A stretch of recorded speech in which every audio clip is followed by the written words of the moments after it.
Dear friends and students, आज हम ऐसे टॉपिक पर बात कर रहे हैं जो आजकल हमारे करंट में चल रहा है, जिसकी वजह से कुछ छात्र, कुछ स्टूडेंट, कुछ लोग सड़कों पर हैं। उसका कारण क्या है और उसका धरातल क्या है, उस बारे में हम लोग समझेंगे। ये किसी भी एग्ज़ाम के लिए बहुत ही ज़रूरी है, चाहे वो आपके स्टेट लेवल के एग्ज़ाम हो, चाहे वो सेंट्रल लेवल के एग्ज़ाम हो। तो हम समझते हैं कि ये आर्टिकल 15(5) ऑफ इंडियन कॉन्स्टिट्यूशन क्या है, ठीक है, और ये कब इंडियन कॉन्स्टिट्यूशन में कब आया, कहाँ से आया और इसका कारण क्या था, ये इंक्लूड किया गया था। तो आर्टिकल 15(5) जो है वो न्यूज़ में क्यों है, उसका कारण क्या है, उसको समझते हैं। आर्टिकल 15(5) न्यूज़ में इसलिए है क्योंकि हाल ही में अभी यूनाइटेड ग्रांट कमीशन ने अपना एक्ट 2026 15 जनवरी 2026 से लागू कर दिया है। इस एक्ट के अनुसार इन्होंने क्या किया है, प्रमोशन ऑफ, ये एक्ट क्या है उसको भी समझ ले, promotion of equity in higher education institutes. Clear? तो कहने का मतलब है कि इन हायर इंस्टीट्यूट्स में जो कास्ट बेस्ड या रिलीजन बेस्ड या एज सेक्स रेशियो के बेस्ड होते हैं against SC ST and OBC candidates, उनके लिए इक्वल अपॉर्चुनिटी प्रोवाइड किए जाए। अगर कोई किसी भी तरह का उनके साथ भेदभाव होता है तो वो शिकायत करेंगे EOC से, इक्विटी अपॉर्चुनिटी सेंटर से, ठीक है। ये इसके तहत इक्विटी अपॉर्चुनिटी सेंटर बनाए जाएंगे और इक्विटी अपॉर्चुनिटी सेंटर हर 6 महीने में, इक्विटी अपॉर्चुनिटी सेंटर, ये इक्विटी अपॉर्चुनिटी सेंटर बनाए जाएंगे हर इंस्टीट्यूट में, चाहे वो सरकारी इंस्टीट्यूट हो, चाहे वो गैर सरकारी इंस्टीट्यूट हो, government, non government, both kinds, ठीक है। तो इसी के बेस पर इसकी भी चर्चा शुरू हो गई।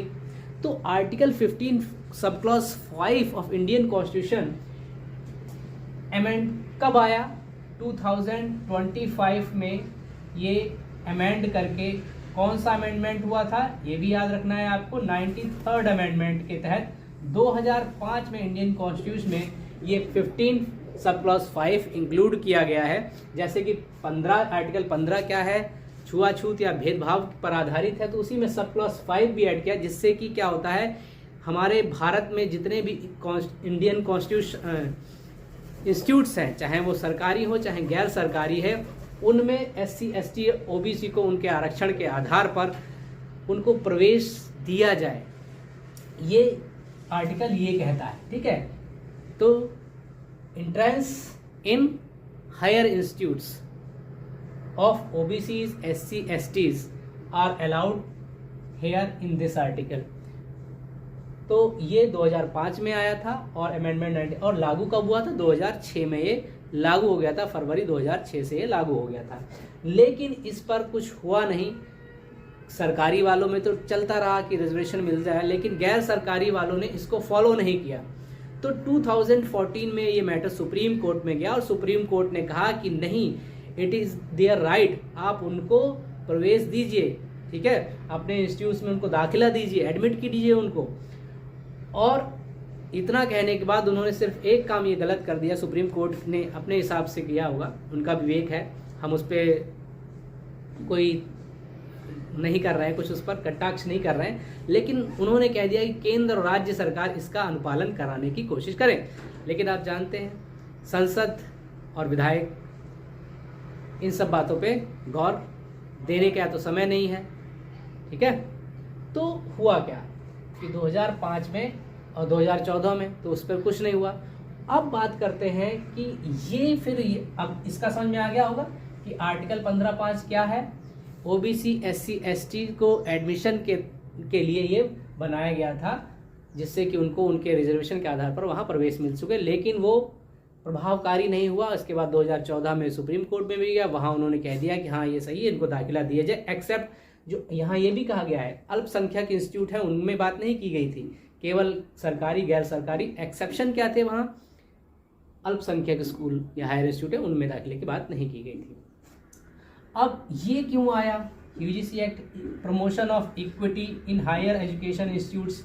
इसका कारण था 2016 में एक इंसिडेंट हुआ था जिसे हम कह सकते हैं रोहित वेमुला ने सुसाइड कर लिया था, जो यूनिवर्सिटी हैदराबाद यूनिवर्सिटी में पीएचडी स्कॉलर था।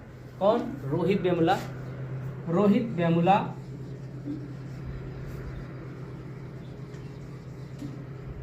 ये बंदा पीएचडी कर रहा था कहाँ?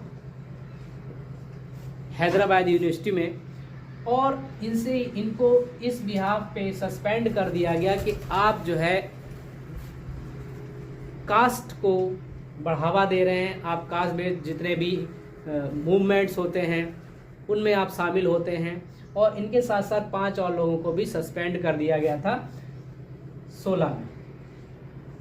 ठीक है, तो फिर 15 में सस्पेंड किया और 16 में इन्होंने जनवरी 16 में इन्होंने सुसाइड कर लिया।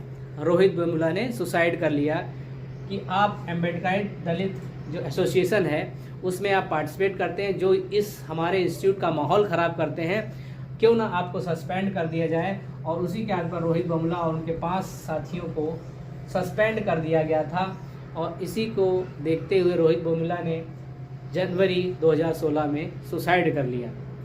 ठीक है, डेट में कुछ चेंज होता लेकिन इंसिडेंट यही था। तो उसके बाद ये एक ऐसा रूप लिया, मूवमेंट हो गया एक तरह से, सारे एसोसिएशन कास्ट को कहने लगे कास्टिज्म होता है, हायर इंस्टीट्यूट में कास्टिज्म फॉलो, जातिवाद बहुत ज़्यादा है।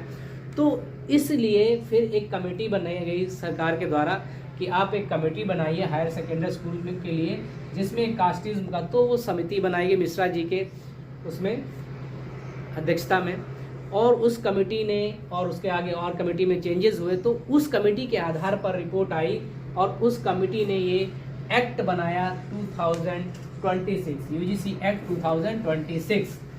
ठीक है, बात समझ में आ गई? इसका बेस क्या है आपको समझ में आ गया होगा। तो यूजीसी एक्ट 20 अब ये क्या कहता है?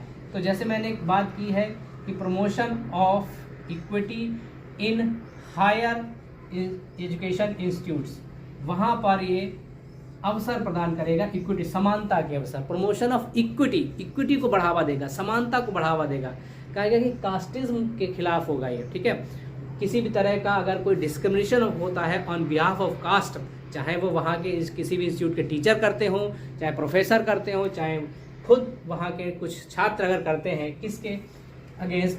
SC ST और OBC छात्रों के अगेंस्ट अगर किसी भी तरह का कास्ट डिस्क्रिमिनेशन किसी टीचर के द्वारा, प्रोफेसर के द्वारा या किसी बच्चे के द्वारा, इन लोगों के खिलाफ अगर कास्ट डिस्क्रिमिनेशन किया जाता है, या ये क्राइम हो सकता है, छोटा मोटा क्राइम हो सकता है, ठीक है, गाली गलौज भी हो सकता है जाति आधारित, तो या मारपीट भी हो सकती है।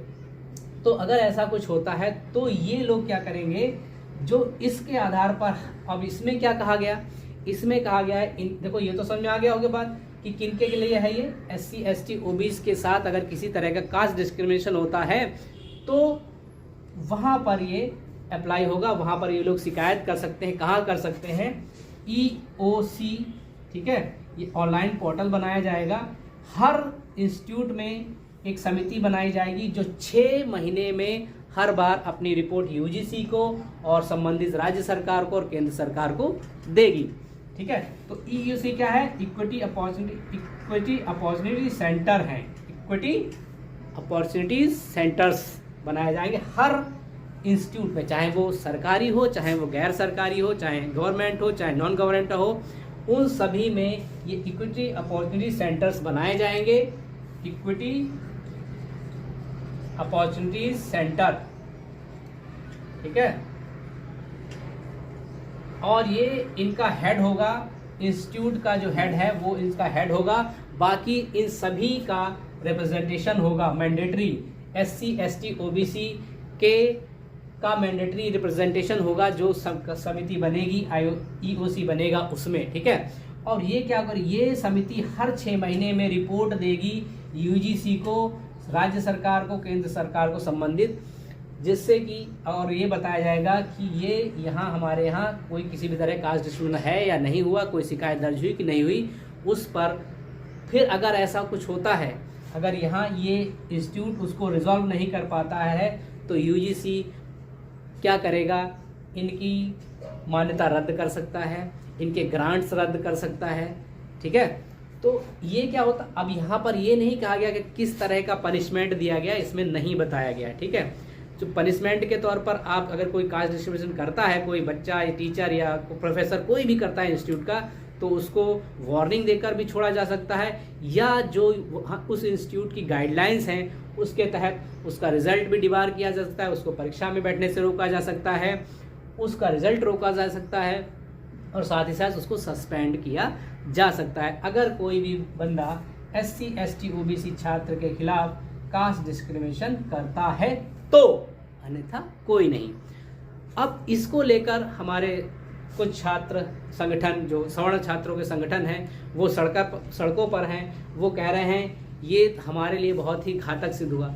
मैं उनसे ये कहना चाहता हूँ, अगर आप इस तरह के किसी भी इन्फ्रिंज एक्टिविटी में इन्वॉल्व नहीं होते, कास्ट डिस्क्रिमिनेशन में इन्वॉल्व नहीं होते हैं, तो आपके साथ कुछ होना ही नहीं है।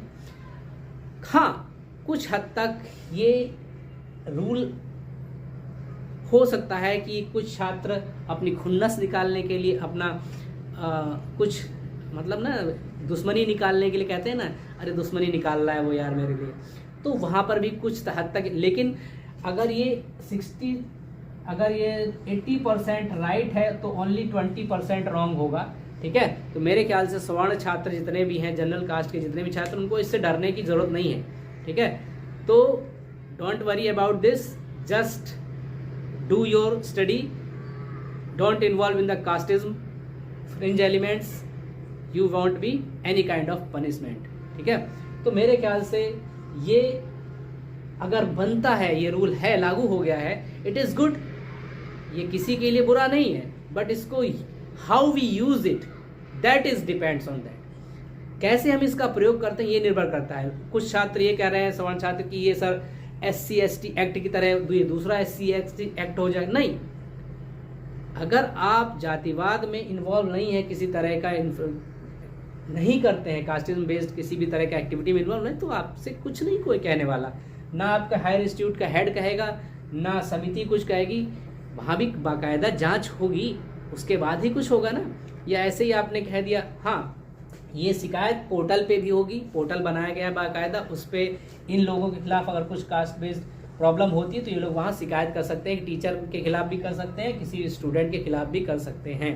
ठीक है, तो कुछ इसका पॉजिटिव है और कुछ इसका बहुत ज़्यादा निगेटिव है, कुछ पॉजिटिव है, सॉरी बहुत ज़्यादा पॉजिटिव है, निगेटिव कुछ तो हर किसी में निगेटिव तो होता ही है।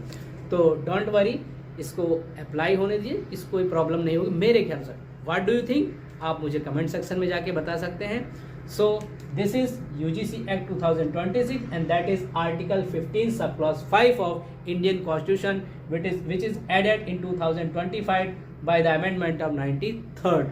Okay guys, so enjoy this और पढ़ते रहिए, मस्त रहिए। जितना ज्ञान आप हासिल करेंगे उतना ही आपकी बौद्धिक क्षमता बढ़ेगी और उतना ही आप काबिल बनते जाएंगे। सो आई थिंक आप सभी पढ़ते रहें, आगे बढ़ते रहें।